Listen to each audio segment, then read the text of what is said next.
네, 여러분 반갑습니다. 방금 소개받은 임충식입니다. 제가 여러분들 앞에 서고 보니까 저도 대학생이던 시절이 벌써 70년 되니까 오래전인데요.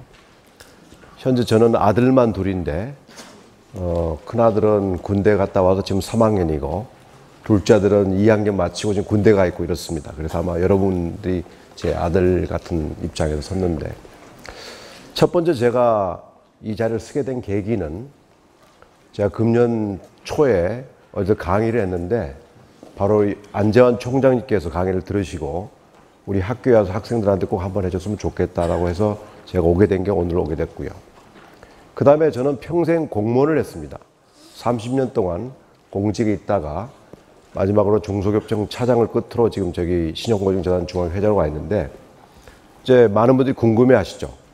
아니 평생 공무원이었던 사람이 무슨 예술을 가지고 강의를 하느냐라고는 당연히 의문점이 생길 거 아닙니까? 그래서 저는 우선 제가 신용보증재단 중앙회 회장이니까 우리가 뭐 안 되고, 그 다음에 왜 제가 이런 문화예술 강연하게 된 계기가 있을 거 아닙니까? 그걸 말씀드리겠습니다. 여러분들께는 아마 졸업하고 저희 조직에, 저희 중앙에 와서 또 직원이 될 수도 있는 분도 있을 것 같아서 좀 소개를 해드릴까 싶어요.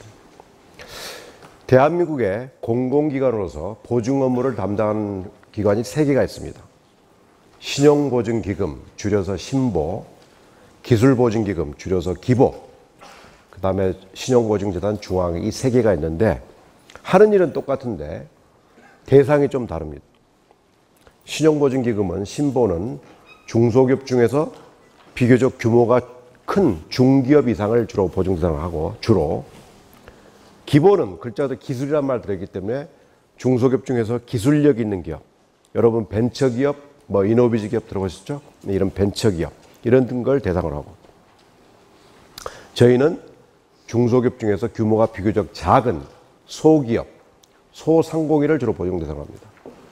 중소기업 기본법상 소기업이라 하면 보통 중소기업은 300인 미만을 말하는데, 제조업 기준으로 그 중에서도 소기업은 50인 미만을 말하고, 50인 미만. 보통 우리 동네에서 볼 수 있는 뭐 빵집부터 웬만한 건 다 소기업, 소상공인에 속하겠죠. 그게 이제 첫 번째 차이고, 두 번째로는 신보하고 기보는 직접 보증 업무를 업체에 하는 데 비해서, 저는 신용보증재단 중앙회라는 이름이 붙어 있잖아요. 신용보증재단 중앙회. 그래서 전국 16개 광역시도에 저희 산하의 재단이 있습니다. 경기도 같으면 경기신용보증재단, 수원에 있죠. 서울보증재단, 이런 식으로 저희 재단에서 업체에다 보증을 해드리고, 그 다음에 저희 중앙회는 재단이 보증해 준 것에 50% 내지 80%를 재보증합니다. 여러분 보증이란 개념이 좀 생소하실까 봐 소개해드리면, 만약에 여러분이 중소기업을 영위하신 분인데 갑자기 1억이라는 운영자금이 필요해요. 그럼 보통 은행에 가면은 돈을 그냥 안 빌려주죠. 보통 담보를 요구하지 않습니까? 담보, 부동산이나 이런 거. 그런데 많은 중소기업들은 담보가 없거든요. 그러면 바로 우리 재단에서 발급해드린 보증서가 바로 담보가 되는 겁니다. 그럼 보증서를 그냥 발급한 건 아니죠. 우리가 소정의 절차에 따라서 패스를 하면 보증서를 끊어주는데, 거기에 보증료라는 걸 받거든요. 보증료. 그걸 1% 정도 받아요. 1%. 1억 같으면 약 100만 원이 되겠죠. 그러면 그걸 가지고 은행에 가면 은행에서는 보증서가 있으니까 그걸 믿고 빌려주는 거죠. 사고가 나면 우리 보증기관에 물어주니까. 그럼 아까 경기재단을 예를 들면 경기재단이 1억을 보증을 서줬는데 만약 사고가 나면 1억이 다 날아가지 않습니까? 그러니까 그걸 위험을 해지하기 위해서 저희 중앙에다 재보증을 드는 거죠. 예를 들어 50% 재보증 들었으면 5천만 원에 대해서 재보증을 들면 사고가 나면 우리가 5천만 원을 또 물어주는 그런 구조가 되겠죠. 그래서 이제 보증, 재보증 개념은 그런 거고, 그래서 이런 일을 하는 공공기관이라는 거죠. 공공기관. 여러분들 뭐 대한민국에서 인기 있는 직종, 요즘 대학생들한테 공무원, 뭐 공기업이라는데 참고를 하셨다가 참조시면 좋겠고요. 그래서 이제 보증 규모는 저희가 금년 보증 잔액이 약 18조 정도 됩니다. 보증 잔액이 저희가 하고 있는 게. 그 다음에 이 많은 문화 장르 중에 제가 이제 발레 장르를 보여주기 시작할 정도로 저는 개인적으로 클래식 음악, 발레, 오페라를 참 좋아하는데, 그럼 제가 전에부터 이런 강의를 한 게 아니에요. 제가 누군가를 만남이 계기가 돼서 오늘 이렇게 문화예술 강의하게 됐는데요. 저는 늘 살면서 내가 누구를 만나느냐 참 중요하다고 생각합니다. 좋은 친구를 만나는 거, 좋은 스승을 만나는 거, 좋은 배우자를 만나는 거 굉장히 중요하지 않습니까? 제가 오늘 아주대학교 와서 강의된 게 바로 우리 총장님과 만남이 있었기 때문에 오늘 이게 가능했고, 거고, 제가 문화예술 강의한 거는 바로 세계적인 피아니스트의 만남이 계기가 된 거예요. 그 이야기는 제가 잠시 후에 드리기로 하고, 우선 제가 이제 클래식 음악을 좋아하지만 특히 발레를 좋아합니다. 발레. 그래서 제가 발레에 얽힌 이야기부터 꼭 먼저 하고 시작하는데요. 저는 고등학교를 지방의 광주에 있는 광주고등학교를 졸업하고 대학을 진학을 해서 서울로 처음 왔습니다. 그래서 제가 발레를 직접 라이브로 본 거는 대학교 1학년 때 1970년 대학교 1학년 때 처음 남산에 있는 국립극장에서 발레를 보게 된 거예요. 그 전에는 제가 TV를 통해서는 봤지만 발레를 실제로 본 거는 대학교 1학년 때죠. 근데 너무 발레가 아름다워서 그 다음부터는 국립발레단 정기공연은 물론이고 그 다음 해외에서 온 공연단이 있으면 표를 사서 보곤 했어요. 그러던 어느 날 아마 대학교 2학년쯤 됐을 것 같아요. 우리나라 국립발레단이 이 정도 감동을 나한테 준다면은 세계 정상급의 발레단은 얼마나 공연이 멋있고 더 환상적일까라는 생각이 들더라고요. 그래서 좋아, 그렇다면 내가 세계 3대 발레단은 공연을 직접 내가 그 나라 가서 보겠다라는 생각을 대학생 때 한 거죠. 그래서 제일 먼저 뉴욕에 가서 뉴욕시티 발레, 그 다음에 런던에 가서 런던의 로얄 발레를 봤어요. 근데 또 하나 남은 거는 당시에, 지금은 이제 러시아지만 당시는 소련의 볼쇼이 발레단인데 그 당시는 수교가 안 됐기 때문에 갈 수가 없지 않습니까? 지금이야 뭐 러시아 자유롭게 와가지만 그 당시는 소위 소련은 공산주의 국가에는 갈 수가 없었죠. 그래서 언제쯤이면 우리나라하고 소련이 수교가 돼서 모스크바에 가서 내가 볼쇼이 발레를 볼까 하고 이제 숙제로 남겨놓고 이제 공무원 생활을 시작했어요. 제가 공직 생활을 1982년도에 시작했는데, 제가 1986년도에 사무관 때 불란서 정부 초청으로 파리를 4주 갈 일이 생겼습니다. 저는 공직의 사무관 시절과 과장 시절을 주로 해외 업무를 해가지고 국제 업무를 해서 해외를 좀 많이 다닐 편인데, 저는 늘 제 볼일 봐놓고 나서 해외 가서 그 다음에 개인적인 시간 나면 제일 먼저 한 게 그 도시의 공연 스케줄을 체크했어요. 클래식 음악, 발레, 오페라 이런 순으로. 그날도 파리에 가서 제가 파리의 공연 스케줄을 보다 보니까 바로 제가 그토록 보고 싶어 했던 볼쇼이 발레를 파리에서 하는 거예요. 오늘 내가 발견했다면 공연이 내일까지더라고요. 그래서 저는 너무 좋아했죠. 왜? 그 당시까지도 소련하고 수교가 안 됐으니까. 드디어 내가 파리에서 볼 수 있게 됐구나. 그런데 표를 체크해보니까 표가 다 매진되고 없는 거예요. 오늘도 없고 내일도 없어요. 자, 여러분 같으면 어떻게 하시죠? 표가 매진됐어요. 저는 바로 어디론가 전화를 했습니다. 우리나라로 정부로 말하면 우리나라 정부의 문화관광부에 전화를 해가지고, 자, 귀국의 정부 초청을 온 사람인데 내가 이 발레를 꼭 보고 싶은데 표가 매진되고 없다. 좀 도와달라, 표를 구하게. SOS를 했어요. 그랬더니 그 정부 관계자가 잠깐 기다리더니 한참 만에 미안하지만 정부로서도 어쩔 수가 없다는 거예요. 표가 매진된 건 어쩔 수가 없다. 내가 다시 한번 요청했어요. 다시 한번 방법을 한번 찾아봐 달라. 또 잠깐 기다리더니 두 번째 답변도 역시 방법이 없다는 거예요. 제가 다시 한번 세 번째 오고 했어요. 한 번만 더 알아봐 달라. 그랬더니 나온 답변이 방법은 없지만, 그러나 이제 그죠? 없지만 정 그렇게 보고 싶다면 공연장에 3시간쯤 먼저 가서 줄 서 있다가 혹시라도 갑자기 취소된 표나 반환된 표 그거 살 수밖에 없다는 거예요. 저는 그 생각은 못 했거든요.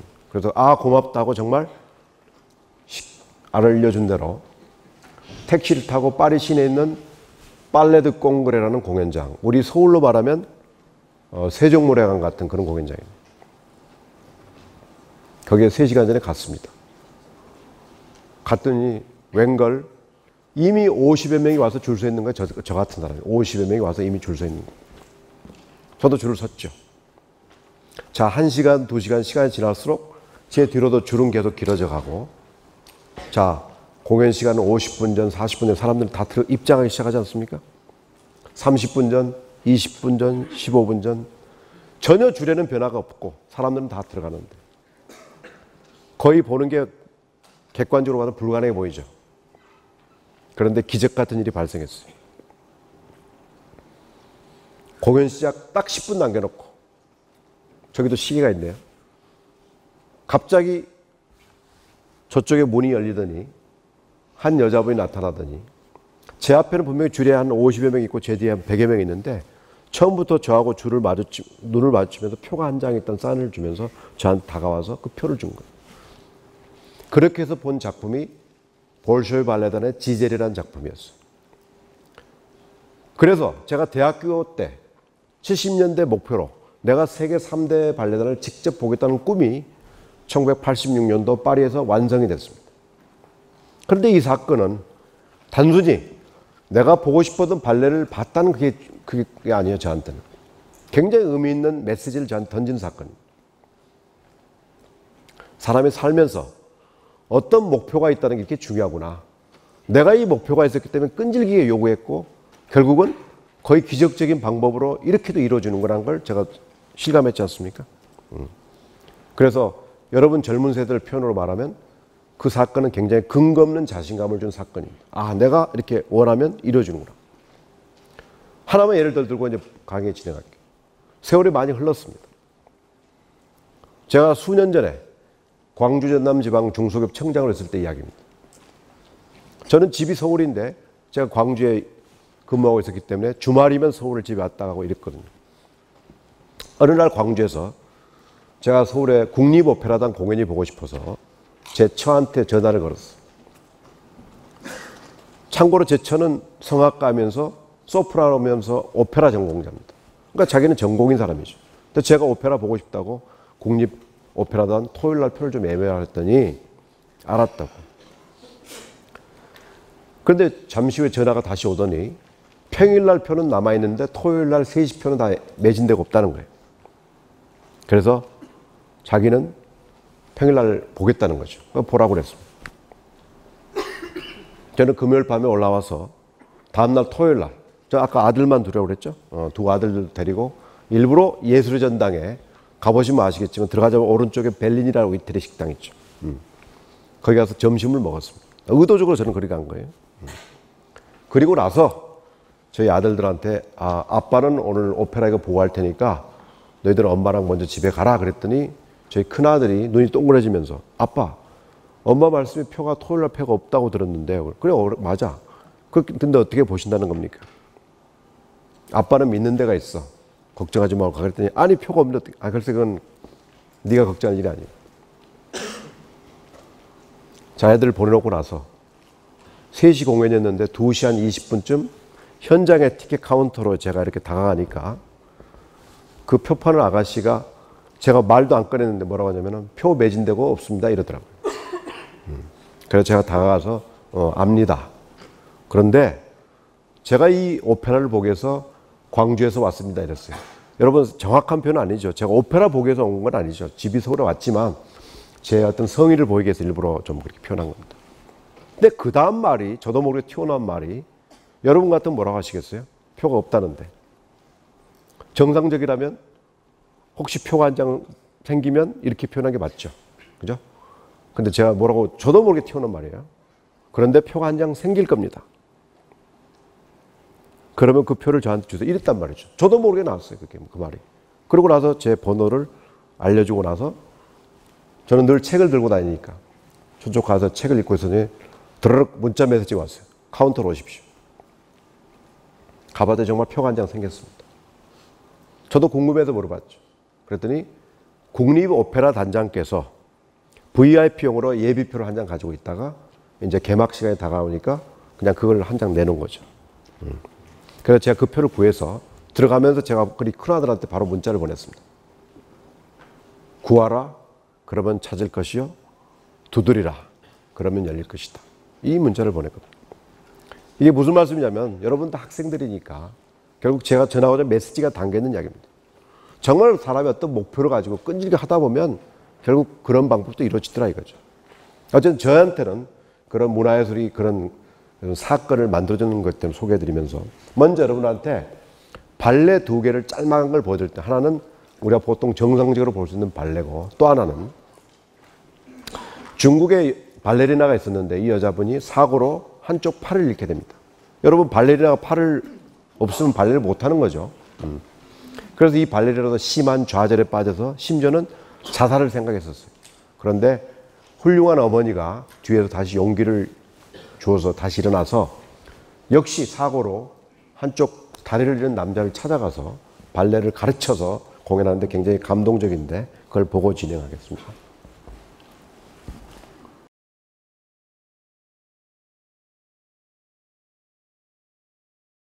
첫 번째가 발레를 통해서 아름다움을 보여줬다면 바로 두 번째는 우리로 하여금 인간 승리를 느끼게 하는 게 싶어요. 그런데 제가 이 시간에는 뭐 여러분한테 발레를 강연하는 게 목적이 아니고 이런 걸 통해서 제가 여러분에게 드리는 메시지가 있을 거 아닙니까? 그걸 정리해보면 바로 자신과의 타협인데 이걸 보여드린 다음에 본격적으로 진행하겠습니다. 자, 강의 앞서서 굉장히 이제 한 실험을 하나 해보고 싶습니다. 여러분들. 갑자기 좀 생뚱맞은 화면이 나오죠. 저는 세상을 살아가는 데 있어서 세상을 어떤 눈으로 바라보느냐, 즉 관점이 굉장히 중요한 차이를 난다고 믿거든요. 관점.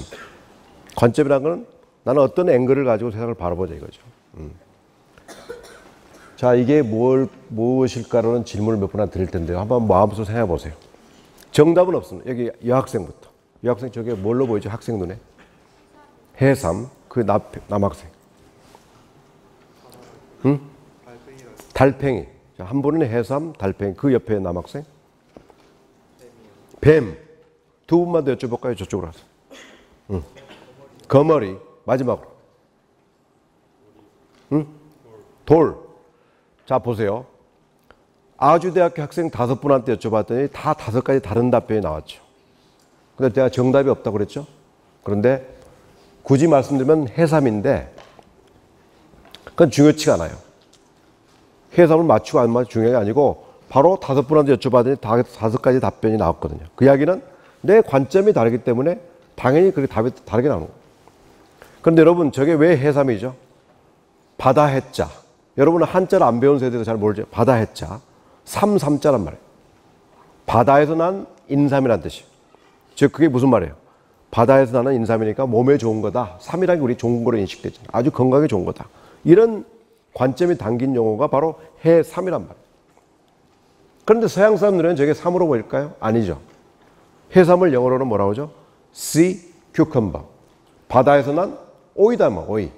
그러니까 서양 사람들은 저 겉면에 우둘투둘한 거 오이가 좀 닮았잖아요. 그러니까 서양 사람들은 저건 바다에서 난 오이라고 부르는 거죠. 내용물이 중요한 게 아니고 관점이 내용물이 아니에요. 겉모습을 보고 바다에서 난 오이다. 우리는 내용물을 보고서 바다에서 난 인삼이다. 이렇게 관점이 다른 거예요. 자, 이거는 안개꽃인데 안개꽃이란 말은 아마도 짐작컨대 안개가 피어오른 것 같다. 그래서 안개꽃을 붙였을 것 같아요. 제 짐작에. 근데 역시 영어로는 안개하고 관계가 없죠. Baby's breath. 직역하면 아기의 숨. 애가 엄마 젖을 빨다가 잠이 들어가지고 새근새근 내뿜는 숨이다 이게. 여러분, 숨 쉬는 게 보이지도 않잖아요. 그렇지만 서양 사람들은 저걸 Baby's breath라고 보고 있고 우리는 안개꽃이라고 부릅니다. 하나만 더 예를 들면 제주도 여미지식물원 가보신 분 많을 텐데 거기 가면 용설란이라는 난초가 있죠. 뭐 다른 데도 있지만 용설란.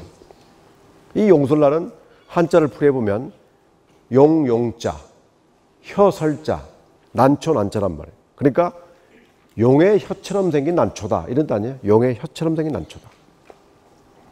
여러분, 용이라는 게 상상의 동물이잖아요. 존재하지도 않아요. 그렇지만 나름대로 사람 이미지가 있거든요. 용이라는 게 이렇게 생겼다. 그 중에서 용의 혀같이 생겼다. 실제로 내가 용설란 앞에서 계속 왔다 갔다 해보면 어느 부분을 저게 용의 혀라고 부르는 거구나 제가 이제 이해를 했는데, 그러면 영어로는 또 뭐냐? 아무 용하고 관계없어요. 영어로는 century plant. 직역하면 세기의 식물 아니야. 세기의 식물. century plant니까. 왜? 저 용설란은 100년마다 한 번씩 꽃을 피고 진다는 거죠. 자, 서양 사람들은 꽃을 피는 주기를 보고 이름을 붙였고 역시 동양 사람은 모양을 보고 지은 거란 말이에요. 이처럼 같은 사물도 내가 어떤 관점으로 봐도 전혀 달라질 수 있다는 거죠. 인생도 마찬가지예요. 어떤 사람은 굉장히 인생을 비관적으로 보는 사람은 눈이 그러니까 모든 게 비관적으로 보는 거죠. 낙관적인 사람은 역시 낙관적으로 보는 거죠. 그래서 지금부터 이제 본 강의가 3명의 피아니스트가 등장합니다. 3명의 제 강의 전부입니다. 그게 각기 다른 피아니스트인데 그 피아니스트를 제 관점에서 느꼈던 거 이런 걸 여러분하고 나눌 텐데요. 이제 여러분 눈에 저게 뭘로 보이나요? 그냥 나무인가요? 왠지 발레하는 나무 같죠? 발레하는 나무 같죠. 그죠? 그렇게 보면 그럴듯하죠? 발레하는 나무. 그런데 여러분 지금 이제 발레를 2장면을 보셨으니까 금방 발레 이해하죠. 만약 그걸 안 보여주고 하면 뜻밖에도 실험해보니까 답이 안 나오더라고요. 잘 못 맞죠. 자, 이제 첫 번째 등장한 사람은 바로 에브게니 키신이라는 러시아 태생의 피아니스트죠. 주로 영국에서 활동하다가 최근에는 이제 이스라엘 국적을 취득한 유태인 피아니스트인데 1972년생이에요. 근데 이 친구는 어렸을 때 별명이 신동 피아니스트, 신동. 왜? 이미 2살 때부터 피아노를 연주했어요. 2살 때부터. 우리가 천재라고 말하는 모차르트보다 훨씬 더 빨리 2살 때부터 피아노 연주했어요. 그리고 이미 10대 때 카라얀하고 베를린 필 협연할 정도로 대단한 친구입니다. 근데 이 친구가 한국에 처음 온 게 2006년도에 왔었어요. 근데 제가 음악회, 발레, 오페라를 자주 가는 편인데 그 공연을 즐기지만 저는 늘 전문가들이 쓴 비평 같은 거, 또 신문에 기자가 쓴 낙수를 눈여겨봐요. 그런데 키신이 왔을 때 신문 기사를 봤더니 놀라운 걸 발견했어요. 저 친구는 신동이고 지금은 성인이니까 천재 피아니스트라고 부르고 있는데 저 에브게니 키신은 당시에 2006년 기준으로 자기 스스로 정하는 원칙이 있었더라고요. 1년에 공연을 40회 미만만 한다. 절대적으로 작은 거죠. 세계적으로 유명한 연주자들이 보통 100회, 많게는 180회, 200회까지도 하는데 자기는 40회 미만 한다. 두 번째, 똑같은 레파토리 가지고 전 세계 연주회를 다니다가 마지막에 자기 스스로가 마음에 들었을 때 비로소 그때 CD 녹음에 들어간다. 그게 완벽주의자. 그런 친구가 한국에 왔는데 5일 전에 한국에 와가지고 기자가 쫓아다녀봤더니 너무 단순한 경로를 보여주는 거예요. 자, 여러분 같으면 한국에 처음으로 왔는데 하루쯤은 시간 내가지고 관광도 하고 쇼핑도 할 수 있잖아요. 이 친구는 하루 종일 호텔과 연주회장을 왔다 갔다 하면서 하루 8시간씩 꼬박 연습하더라는 거죠. 어제도 그제도 3일 전 4일 예외 없이. 거기서 제가 바로 의문점을 갖게 된 겁니다. 자, 저 친구는 천재고 지금도 공인하는 천재고 이미 한국에 오기 전에 다른 나라 연주했던 똑같은 곡목을 가지고 다른 곡이 바뀐 것도 아니고 프로그램도 똑같고 그거 왔는데 하루쯤 연습 안 하면 어떻겠는데 저렇게 연습을 할까? 여러분은 어떻게 해석하시겠어요? 제가 내린 결론은 제 관점에서는 키신이야말로 진정한 프로구나. 진정한 프로구나.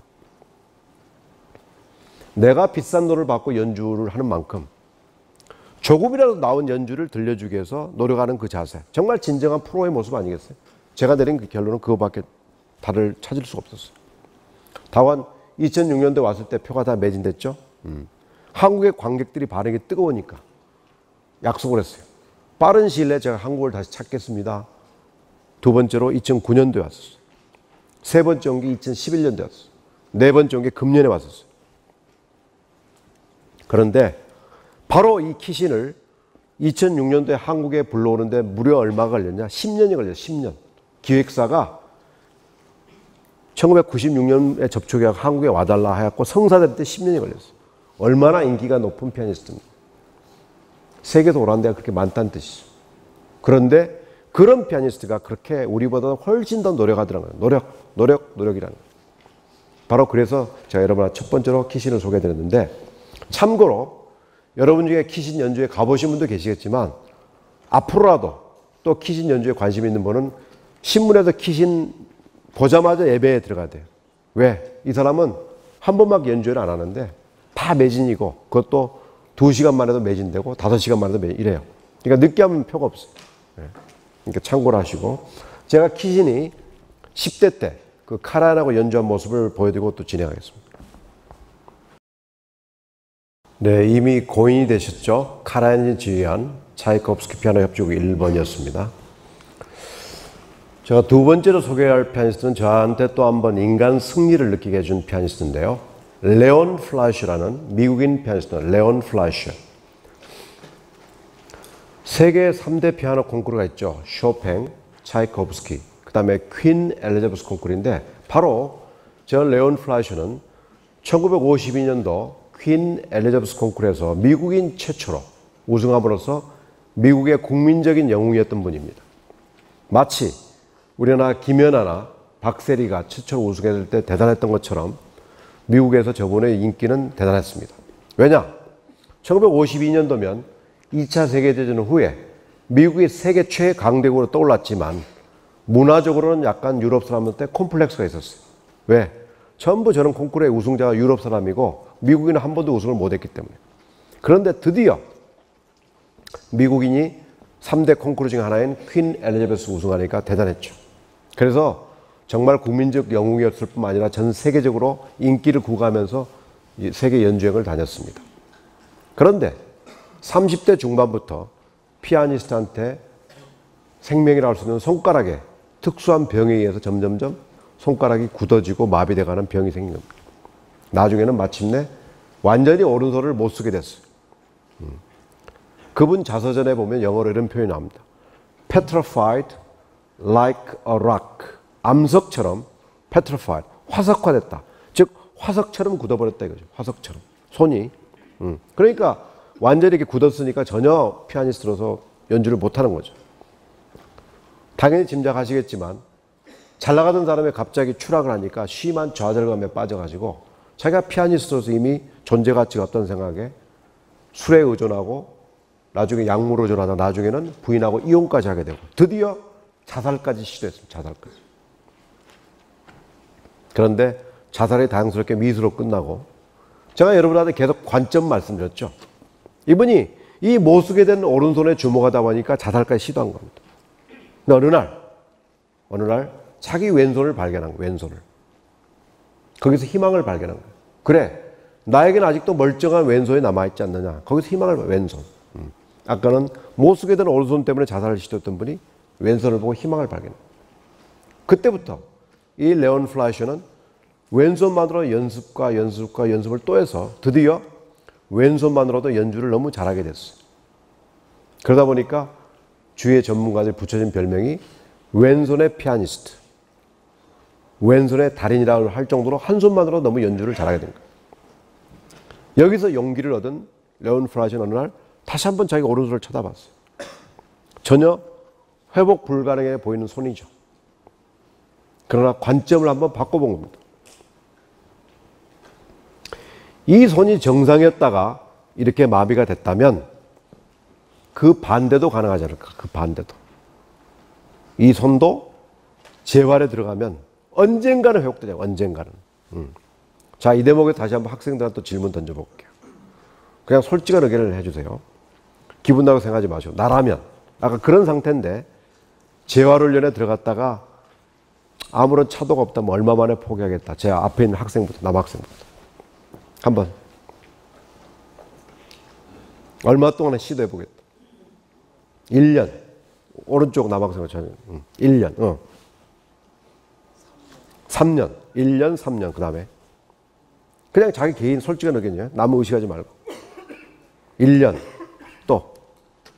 3년. 1년, 3년, 1년, 3년에. 그 다음에 그러면 여학생 두 분 한 넘어. 그거 뒤에 여학생. 3년. 마지막으로. 1년. 자, 평균 내보세요. 1년, 3년, 1년, 3년. 대충 그거네. 평균. 10년 이상 하겠다는 손들 없어요. 나 10년 이상 시도해보겠다. 아무도 없어요? 자, 이게 지금 오른손이 회복이 돼서 불을 조금만 낮춰보실래요? 조금만. 예, 됐습니다. 이게 지금 오른손이 회복되고 연주하시는 모습인데요. 저 손이 회복된 게 70대 중반입니다. 즉 40년 가까이 포기하는 겁니다. 30대 중반에 재활에 착수해서 저 손이 회복되는 것은 70대 중반입니다. 거의 40년 걸린 거예요. 40년. 보통 같으면 누구라도 그럴 수가 없죠. 일반적인 사람은. 근데 저분도 참 대단한 분이죠. 그래서 그때 손이 회복돼가지고 너무 감격스러워서 그때 음반을 하나 냈어요. 그래갖고 음반 제목을 뭐라 붙였냐? 레온 플라셔 Two Hands. 여러분 70대 중반의 피아니스트가 음반을 냈는데 거기다 두 손이라고 붙이면 좀 유치하잖아요. 애들 같죠. 그렇지만 저분한테는 Two Hands란 말에 너무 어울리는, 너무 간절하고 의미가 담겨있는 제목이죠. 저분이 연세가 1928년생이거든요. 즉 우리 나이로 86세인데 지금도 세계 연주여행을 다니고 계십니다. 저는 저분의 연주여행을 통해 이런 메시지를 듣는 것 같아요. 제 개인적으로. 세상 사람들이요, 나를 보시오. 내가 20대 미국에서 한때 영웅이었던 사람이요. 그러나 30대 사형선고 아닌 사형선고를 받고 자살까지 시도했던 사람인데 내가 관점을 바꿔서 거의 40년 동안 노력해서 지금 80대에도 이렇게 세계를 누비고 다니는데 뭐 그런 시시한 걸로 딴 생각합니까? 마치 그러는 것 같다는 거죠.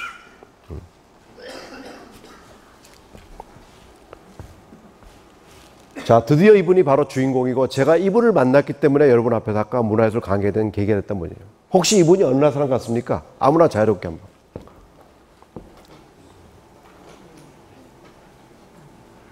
어느 나라 사람 같아, 외모로.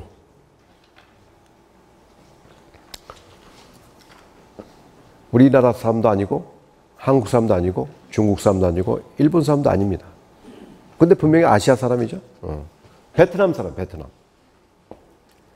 당 타이손이라는 이름을 가진 당 타이손, 베트남 출신의 피아니스트인데 결론부터 말하면 저분은 1980년도 쇼팽 콩쿠르에서 동양인 최초의 우승자입니다. 우승자. 동양인 최초의 우승자란 말을 뒤집어 말하면 백인이 아닌 사람은 최초, 백인이 아닌 사람, 최초 우승자입니다. 그런데 놀랍게도 3대 콩쿠르 중에서 가장 권위 있는 게 쇼팽입니다. 왜? 쇼팽 콩쿠르는 5년마다 합니다. 5년마다. 한 번 놓치면 참가하려고 해도 5년이 기다려야 돼요. 우리 올림픽, 월드컵 다 4년 만이면 또 열리잖아요. 저는 5년마다 열려요. 그런데 문화의 불모지라고 할 수 있는 베트남 출신의 피아니스트가 동양인 최초 우승자라는 사실. 전 세계 음악계는 발칵 좀 과장해서 말하면 뒤집어졌습니다. 저 사람 때문에. 도대체 있을 수 없는 일이 발생했다는 거예요. 여러분, 쇼팽 콩쿠르가 얼마나 어렵냐면은 우리나라는 굉장히 많은 피아니스트를 배출한 나라 아니에요? 2014년 현재도 우리나라는 쇼팽 콩쿠르에서 우승자는커녕 2등도 없어요. 제일 좋은 성적이 2005년도 콩쿠르에서 임동민, 임동혁 형제가 2위 없는 공동 3위. 이게 최고죠. 그런데 아까 문화의 불모지 출신인 베트남 출신이 지금부터 34년 전에 동양인 최초 우승자가 놀랍지 않습니까? 근데 저분의 자라난 배경은 더 놀라워요. 자, 당타에서는 1958년생입니다. 어머니가 하로이 음대 피아노과 교수였기 때문에 어릴 때는 자연스럽게 피아노를 배웠습니다. 그런데 월남전이 발생하니까 온 가족이 시골로 피난 갔어요. 거기서도 중고 피아노를 구해다가 피아노를 가르쳤습니다. 거기까지는 뭐 우리 한국 부모들도 다 할 수 있을 것 같아요. 그런데 여러분 월남전 영화를 한번 떠올려보세요. 그 마을에 미군들이 포위망을 좁혀오니까 할 수 없이 그 마을에서 밀림 속으로 피난 갈 수밖에, 밀림 속으로. 그때 그 가족들은 놀랍게 저기 피아노 있네요. 저기 피아노 있는데 그 중고 피아노를 끌고 밀림 속으로 피난 간 겁니다. 여러분 전쟁통에 피난 가는데 월남 그 정글에 맨몸으로 양식만 가기도 쉽지 않은데 그 어려운 밀림을 그 피아노를 끌고 피난 거. 그래가지고 그 월남의 동굴 안에다 갖다 놓고 동굴 안에서 연습한 거. 여러분 근데 월남전 동굴에 무슨 전기가 있습니까? 없죠. 당연히 촛불이나 횃불 켜놓고 연습한 거죠. 그런 악조건 속에서 연습한 사람이 아까도 말씀드린 세계 최고 권위의 쇼팽 콩쿠르의 동양인 최초 우승자가 된 겁니다. 그래서 결국 제가 여러분들한테 무슨 메시지를 전한 것 같아요? 절대 환경 탓하지 말라는 거죠. 환경 탓. 이러니까 안 됩니다. 이런 말 하지 말라는 거예요. 제가 지금까지 많은 대학에서 강의를 다 해봤습니다. 지방에서도 해봤고 서울서도 해봤고 뭐 여러 경제인들.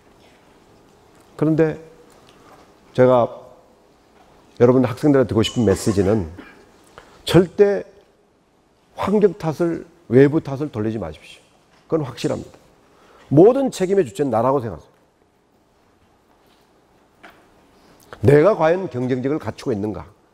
내가 남보다 비교에 있는가? 이게 더 중요한 관건이지 뭘 원인을 밖에 찾게 되면 해답이 안 나옵니다. 저는 세계를 많이 다녀봤고 유수한 기업인들도 많이 만나보고 업무적으로 합니다. 그런데 정말 주위에 봐보면 어려운 환경 속에서 정말 뒷골선분도 많거든요. 반대로 아주 유복한 집안 자녀인데도 망가진 분도 많이 봤습니다. 결국 이건 외부 환경이 중요한 게 아니라는 거죠. 내가 중요한 내가. 아까 말한 당타선처럼 그런 열악한 환경에서 한 사람이 세계 우승자. 앞으로도 전무후무할 겁니다. 그런 얘기가. 그런데 결국 제가 그 당타선을 2006년도에 제가 만난 겁니다. 자, 이 당타선은 별명이 있어요. 주위에 전문가를 붙여준 별명이 쇼팽을 위해서 태어난 피아니스트. 쇼팽이 가장 사랑한 피아니스트입니다. 아니 5년마다 매 5년마다 우승자가 나올 텐데 유독 이 당타선한테 붙여준 별명이 그겁니다. 그만큼 쇼팽 곡의 해석이 뛰어나다는 뜻이겠죠. 그래서 제가 음악에 갔을 때 처음에는 쇼팽 곡을 연주하지 않았습니다. 모차르트, 드뷔시, 포레 이렇게 연주했거든요. 제가 들으면서 굉장히 감탄했어요. 아, 역시 쇼팽 콩쿠르 우승자답게 참 연주를 잘하는구나. 저는 음악 전문가는 아니지만 워낙 음악을 오랫동안 좋아하고 지금도 좋아하기 때문에 참 감탄했어요. 그런데 약 20분 쉬었다가 후반부에 인터미션이 끝나고 자기의 주전공인 쇼팽을 연주하기 시작합니다. 제가 그때 당시 서울지방 중소기업 청장을 했을 때입니다. 제가 그 사람이 연주를 했다 갑자기 중소기업 문제를 떠올렸어요. 중소기업 문제. 아, 중소기업 문제가 바로 저기에 있구나 라고 연주에서 뭔가를 힌트를 얻은 거예요. 무슨 말씀이냐면 저런 세계적인 연주자도 좀 더 잘하는 분야가 있더라고요. 좀 더. 아까 전반부만 들을 때는 참 잘했는데 후반부 쇼팽을 들어보니까 역시 쇼팽이 비교 우위에 있더라는 걸 저는 알았던 거죠. 그래서 전문가들이 저를 쇼팽을 위해서 태어난 피아니스트로 별명을 붙여줬구나고 저는 느꼈다는 거죠. 그러면서 중소기업 문제를 떠올린 거죠. 그래, 우리나라 중소기업이 세계 시장에서 경쟁력을 갖추려면 어때야 되겠는가? 돈벌이가 된다고 저것도 손대봤다가 안 되면 때려치고 저것도 하다가 이런 자세는 안 되고 가장 자기가 비교 위에 있는 잘하는 분야를 택해서 R&D도 하고 천착하는 것만이 세계 시장에서 경쟁을 갖추지 않게 이런 생각을 한 거죠. 그와 동시에 어떤 영감이 떠올랐어요. 한 번도 생각해보지 않는 영감이죠. 제 이름이 임충식인데요.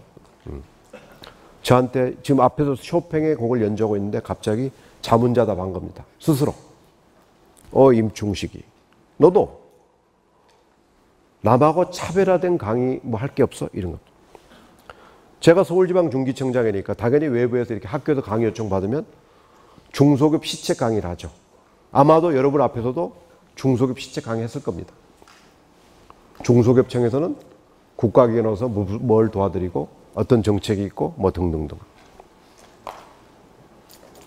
그런데 그 중소기업 강의는 저도 할 수 있지만 제 동료도 할 수 있고 제 선배도 할 수 있고 제 후배도 할 수 있잖아요. 갑자기 너만이 할 수 있는. 그때 떠오른 생각이 그래, 너는 클래식 음악, 발레, 오페라를 참 좋아하지 않느냐. 오랫동안 좋아했고. 그걸 통해서 뭔가 차별화된 강의, 즉 메시지를 전하는 강의 해보면 어떤 이런 생각이 처음 떠오른 겁니다. 한 번도 이런 생각 해본 적이 없었거든요. 근데 바로 그 영감이 떠오르자 그래. 그리고 그 다음부터 바로 제가 하던 강의자를 중소기업 시책을 접어두고 바로 동영상 같은 걸 제가 직접 다운받고 해갖고 지금 강의를 그때부터 시작해서 지금까지 8년째 오고 있죠. 만약에 제가 계속 중소기업 시책을 강했다면 오늘 여기 부르지 않았을 겁니다. 왜? 제가 이미 중소기업청을 떠난 지가 3년이 지났는데 현직에 있는 청장이나 차장을 부르지 저를 부를 이유가 없죠. 그렇지만 그때 제가 방향을 튼 게 계기가 돼서 왜? 평생 공무원이었던 사람이 문화예술 이야기가 조금 특색이 있거든요. 그래서 제가 여러분 앞에도 강의하지만 사실은 여기저기 많이 강의를 합니다. 바로 나만의 차별화된 게 뭐가 있기 때문에 이게 그런 거죠. 어쨌든 이 당타에서 연주에 갔던 게 계기가 돼서 제가 이런 강의했던 걸 말씀드리면서 먼저 1980년도 쇼팽 공연에 참가했던 모습, 그때 22살 청년인데 그때 모습을 한번 보여드리고 진행하겠습니다. 지금 세 분을 소개해드렸는데 다시 한번 정리해보면 에브게니 키시는 천재인데도 불구하고 우리보다 훨씬 더 노력하는 자세, 레온 플라이셔는 정말 40년 동안 포기하지 않은 집념, 결국 인간 승리의 모습, 마지막 당타에서는 월남전 동굴이라는 그런 열악한 환경에서도 노력해서 결국 세계 정상에서 모습을 통해서 제가 느꼈던 점을 소개했는데요. 이 키시는 아까 말씀드린 한국을 4번 다녀갔고 앞으로도 젊으니까 또 올 것 같고 레온 플라이셔도 여러 번 다녀가셨고 당타에서도 여러 번 다녀갔는데 바로 이번 주 일요일 날 예술의 전당에서 공연이 있습니다. 당타에서는 방금 말씀드린 저는 물론 예배를 해놨는데요. 어쨌든 제가 그런 걸 통해 느꼈던 점을 나눠봤는데 제가 보너스로 본강의 끝나고 2가지를 동영상을 준비했는데 하나는 중국의 류웨이라는 소년이 있었습니다. 류웨이. 우리 같은 정상인이었죠. 그런데 숨바꼭질 하다가 10대 때 전기에 감전돼 가지고 2 팔을 자르게 됐어요. 여러분 정상인이었다 하루아침에 사고로 2 팔이 없을 때 상실감 어떻겠어요? 혼자 밥 먹을 수도 없고 혼자 옷 입을 수도 없고 모든 걸 남한테 도움을 받아야 되는 저 친구도 역시 깊은 좌절에 빠졌던 친구인데 어쨌든 어머니가 또 역시 불러일으켜 갖고 우리한테 감동적인 모습을 보여주는데요. 한번 보여드리겠습니다. 마지막으로는 영화의 한 장면을 제가 보여드리면서 이제 강의를 끝내고 싶은데요. 영화 피아니스트라는 영화의 마지막 부분입니다. 거의 많은 학생이 보셨겠지만 혹시 안 보신 분을 위해서 제가 소개해드리면 로만 폴란스키 감독의 작품인데 슈필만이라는 이름을 가진 실제로 폴란드 방송국에 근무했던 피아니스트의 실화를 소재로 한 영화입니다. 실화. 이 슈필만은 유태인인데 2차 세계대전이 발발하니까 당연히 유태인이기 때문에 본인뿐만 아니라 온 가족이 죽음의 위험에 몰리게 되죠. 우여곡절 끝에 혼자 살아남은 슈필만은 어느 날 어느 건물 다락방에 숨어있게 됩니다. 만약 이게 독일군 지휘부라면 건물이라면 이 건물의 다락방에 숨어 있는 거죠. 본인은 독일군 지휘부인지도 모르고 숨어 있었죠. 그런데 숨어 있다 보니까 먹을 게 없으니까 음식물을 좀 구하러 나왔다가 바로 좀 이따 여기 보면 독일군 장교 모습이 나올 여기 독일군 장교고 이 사람이 피아니스트인데요. 유태인. 독일군 장교한테 발각이 됩니다. 당연히 유태인 피아니스트는 이제 죽었구나 했기 때문에 순간적으로. 그런데 이 독일군 장교는 몰골이 뭐 산거지 중에 거진 그 모습을 보고 왠지 뭐 하는 친구냐고 물어본 겁니다. 뜻밖에도 피아니스트라고 그러거든요. 피아니스트. 그 말에 피아노 앞으로 안내라도 한번 피아노를 연주해 보라는 거죠. 근데 저때 상황이 어떠냐면 저 독일군 장교는 독일이 패망할 걸 어느 정도 예상하고 있었습니다. 왜? 들어오는 전황보고가 계속 독일이 지고 있으니까. 그래서 아마 전쟁이 끝나면 자기도 포로가 될지도 모른다는 생각했을지도 모릅니다. 그런 상태에서 저 유태인을 만났거든요. 그래서 결국 유태인이 연주를 하는데 한 2, 3분밖에 안 걸리고 한번 들어보고 매듭을 지겠습니다.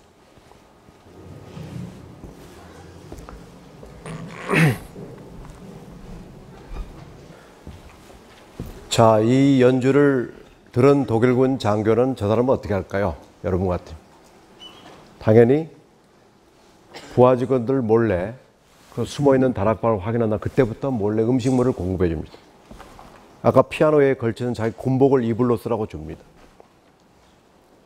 예상대로 독일군이 패전하고 이 독일군 지휘관은 소련군의 포로로 잡혀가고 이 폴란드 피아니스트는 다시 폴란드 방송국에 복귀해서 활동하다가 사망하셨는데, 제가 이 영화를 마지막에 소개한 이유가 있습니다. 저는 저 영화를 보다가 아는 만큼 보인다는 걸 아는 만큼 보인다.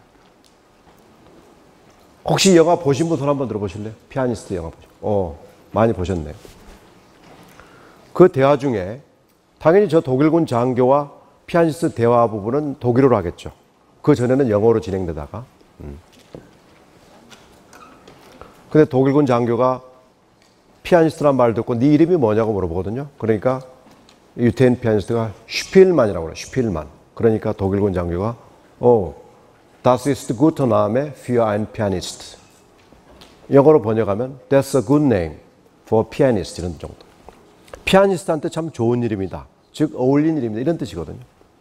그런데 저는 독일어를 할 줄 알기 때문에 그 독일어로 금방 그 말의 의미를 이해했지만 과연 독일어를 전혀 모르신 분들이 우리말로 번역되어 있는 자막에 피아니스트로서 참 이게 이해가 될까? 의문점이 들었어요. 혹시 슈필만이니까 피아니스트한테 어울리는 이름이다. 혹시 이해되신 분 저한테 좀 설명해 주세요. 이해되신 분 있어요? 독일어를 아신 분은 이해가 돼야 돼요. 독일어를 아신 분. 독일어를 모르신 분은 이해가 안 되는 게 정상입니다. 왜? 슈필만 할 때 슈필은 영어로 play, 연주하다의 뜻이잖아요. man, 직역하면 playman. 그러니까 이름 자체가 연주하는 남자, 연주하는 사람 뜻 아니에요? 그러니까 너 피아니스트인데 이름이 너 그러니까 참 어울린다 이 말이거든요. 그러니까 독일어로 이해하면 금방 그 말 자체가 이해되는데 독일에 대한 배경이 없으면 이해가 안 되는 거죠. 단순히 이게 독일어 문제가 아니죠. 인생이 그렇습니다. 살아가는 데 있어서 내가 얼마만큼 아느냐에 따라서 똑같은 걸 봐도 어떤 사람은 이해를 하고 어떤 사람은 이해를 못하는 거죠. 바둑이 그렇죠. 바둑 둘 줄 아는 사람은 참 이렇게 재밌는데 바둑 전혀 못 준 사람은 까박 놓는 사람은 아무것도 이해가 안 되는 거 아니에요. 그런데 인생에는 그런 부분이 너무 많다는 거죠. 그래서 제가 여러분에게 지금 마지막으로 학생들이니까 강조하는 취지는 바로 영어의 문제입니다. 영어. 저는 여러분들이 영어 열심히 할 걸 알고 있지만 다시 한번 높아지면서 영어의 중요을 다시 한번 강조합니다. 여러분, 아무리 요새 중국이 부상하고 있지만 적어도 지금까지는 영어가 시대가 아니고 앞으로도 당분간 적어도 국제적인 공용어는 영어입니다. 당분간. 즉 국제 공통어가 영어라는 뜻입니다. 그러면 여러분은 영어를 잘한다는 기준이 뭐가 잘하는 거죠? 적어도 제 기준에서 영어 잘한다는 이야기는 제가 여러분 앞에서 지금 강의한 거 이 정도를 영어로 자유롭게 구애 없이 할 수 있어야 되고 정치, 경제, 사회, 문화를 자유롭게 논할 수 있을 정도 돼야지 비로소 영어를 좀 잘한다고 합니다. 저는 50대 제가 이제 후반인데 지금도 당연히 영어 공부합니다. 집에서 CNN, BBC 방송, 타임즈 통해서 틈나는 더 뉴스보다 모르는 단어 나오면 영영사전 통해서 공부하고 쭉 해왔기 때문에 제가 불과 몇 달 전에 아일랜드 더블린에 가서 세계 중소기업 학회에서 여러분 같은 사람 말고 외국인을 상대로 방금 제가 여러분 앞에 강의한 걸 영어로 강의했죠. 내용은 똑같아요. 다만 영어로 강의했을 뿐입니다. 그런데 저는 준비를 했기 때문에 강의한 거죠. 여러분한테 만약 유엔에서 연설할 기회가 줬다고 칩시다. 유엔 총회에서. 내가 준비 안 됐으면 기회가 와도 못 하는 거죠. 정말 내가 준비되어 있는지. 저는 영어는 기본이라고 합니다. 기본. 영어는 기본이고 여러분 세대는 최소한 제2외국어 내지는 제3외국어 정도는 하나를 잘해야 됩니다. 바로 그게 남하고 차별화된 경쟁력이죠. 자꾸 취지가 안 된다고 하지 말고 내가 과연 얼마만큼의 남하고 더 차별화된 경쟁력을 갖고 이게 중요한 관건 아니겠어요. 그래서 제가 다시 한번 이 문화예술을 통해서 여러분 강의해 드렸는데 다시 한번 외국의 중요성을 강조하면서 여기서 끝내도록 하겠습니다. 여러분 만나서 반갑습니다.